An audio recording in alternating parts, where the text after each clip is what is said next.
तो राधे राधे, कैसे आप सब? मैं उम्मीद करता हूँ कि आप लोग बहुत ही अच्छे होंगे और स्वस्थ होंगे। तो इस टाइम अभी KKR27 स्टूडियो, जो कि मुंबई के मीरा रोड में स्थित है, और आज सैटरडे है। और मैं आपको पहले के सेशन में भी बताया था कि हर सैटरडे यहाँ पे एक ऑडिशन होता है, जो कि फिल्मों में डबिंग किस तरह किया जाता है और कैसे अपना आवाज़ दिया जाता है, तो वही यहाँ पे हर सैटरडे सिखाया जाता है। TCR टेक्निकल मतलब जो भी चीज़ें हम जब बोलते हैं टेक्निकलिटीज़ में जो हम खेलते हैं वो होता है। तो फॉर एग्जांपल हम अगर डब करने जा रहे हैं तो ऊपर आप टाइम स्टैम्प देख रहे होंगे 1 घंटा 5 मिनट 21 सेकंड, तो वो टाइम स्टैम्प है, TCR कहते हैं उसे, टाइम कोड रेफरेंस। तो जब हम डबिंग करने जाते हैं और हमें स्क्रिप्ट मिलता है तो हर डायलॉग लाइन के ऊपर वो TCR लगा होता है। इधर से हम मैच करते हैं, रिकॉर्डिस्ट हमें बताता है कि इस नंबर पे जाओ, तो हम स्क्रिप्ट में उस नंबर पे जाते हैं, वो डायलॉग हमें बोलना होता है, तो उधर से हम सिंग कर पाते हैं, कन्वर्सेशन हमारी चल पाती है। उसके बाद होता है एक टॉक बैक। टॉक बैक मतलब जो हमारे हेडफोन में आवाज़ आती है, हमारी, और हमारे हेडफोन से जब उनकी आवाज़ आती है, जो रिकॉर्डिस्ट होते हैं, तो हम लगाते हैं तो उनकी पीछे से आवाज़ आती है और हमें हमारी आती है, तो हम लोग जो कन्वर्सेशन कर पाते हैं उसे कहते हैं टॉक बैक, जो कन्वर्सेशन बिटवीन रिकॉर्डिस्ट और द आर्टिस्ट। और फोल्ड बैक, और एक होता है फोल्ड बैक, जो हमें हमारी खुद की आवाज़ जो सुनाई देती है उसे फोल्ड बैक कहते हैं।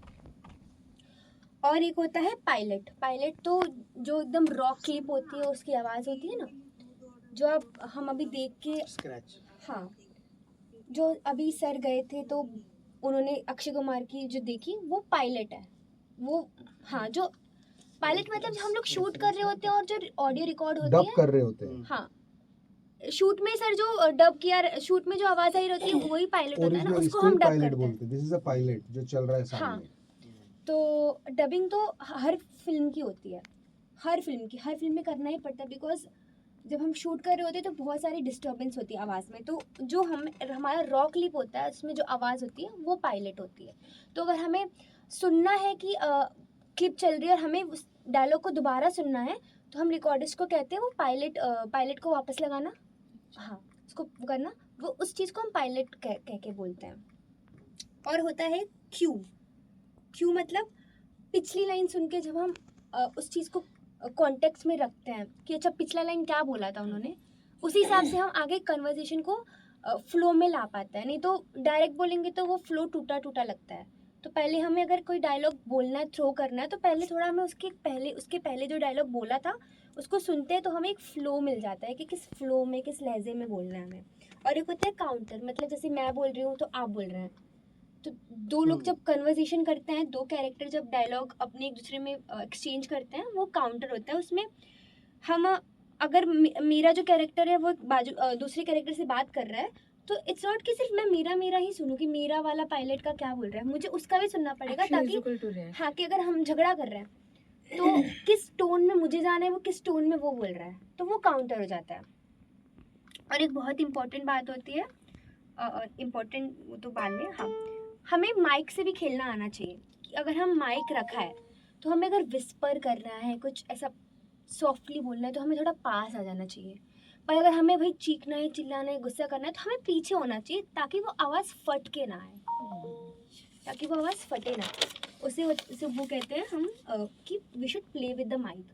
और हम जब जाते हैं डब करने तो हमेशा जो माइक होता है, पहले तो हमें छूना नहीं होता, रिकॉर्डिस्ट आके जो करेगा, we have to not touch anything, हमें खाली हेडफोन पहन लेना है, वो आएंगे, वो सेट करके जाएंगे, और हमें इतना डिस्टेंस तक अपना रखना होता है ऐसे करके, और we have to take our position.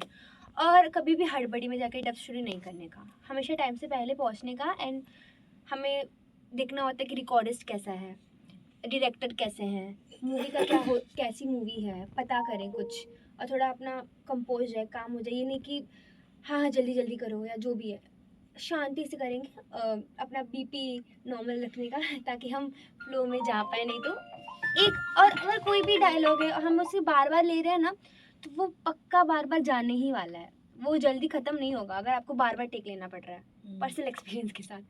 अगर जो 2-3 टेक में हो गया, नहीं तो फिर वो बहुत टेक लगता है। तो इसलिए वी हैव टू बी काम, थोड़ा स्टूडियो के एम्बियंस से भी वो होने का कि फेमिलियर होना होता है। अगर पहली बार जा रहे हो तो और पहले चले जाओ। अगर आप वही स्टूडियो में बार बार जा रहे हो तो थोड़ा आप लेट जाओगे, चल भी लेट मतलब ऑन टाइम भी जाओगे तो भी चलेगा। बट अगर आप पहली बार कहीं जा रहे हो तो वी शुड गो पहले, ताकि हम थोड़ा फेमिलियर हो जाएं एंड एवरीथिंग। और नेहा टेक के बैठ जाओ पीछे आराम से। दो टाइप की डबिंग होती है। एक होती है वाइल्ड डबिंग, वाइल्ड याद है तो बैग। वाइल्ड एनिमल वाली वाइल्ड डबिंग, और एक होती है लाइव डबिंग।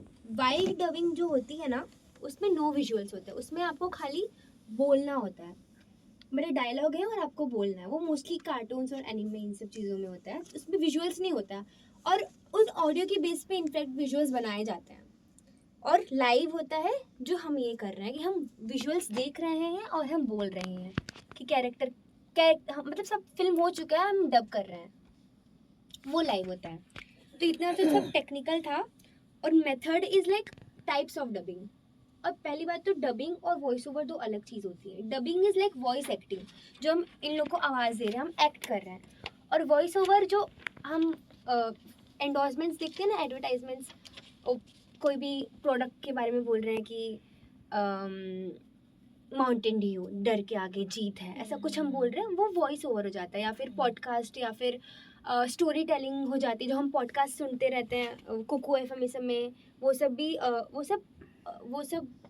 एक टाइप ऑफ डबिंग है, मेथड है डबिंग के।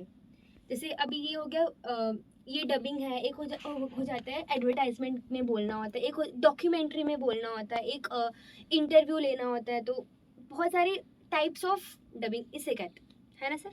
राइट। बस अभी तक तो इतना ही बोला था सर ने।